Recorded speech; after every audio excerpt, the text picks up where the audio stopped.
Welcome to the Slop Farm. Enjoy the video. You start by confirming the earphones are connected so the assistant shows device-specific controls.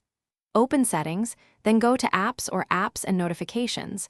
This directs you to app-level permissions and defaults. Once done, find Google in the app list. You can search to save time.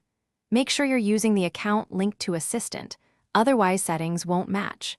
These steps place you where Google Assistant's headphone behaviors are configurable, which is why we skip launcher tweaks and go straight to the app controls. Now you adjust Google app settings that control earphone activation. In the Google app, tap More, then Settings and Voice. This is where Assistant hears headset triggers.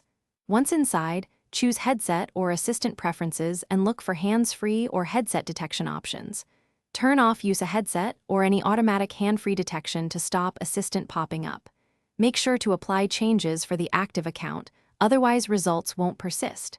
After this, Assistant should no longer respond when the earphones connect.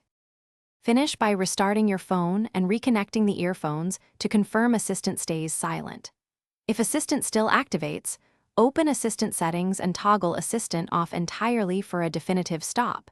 You can re-enable specific features later.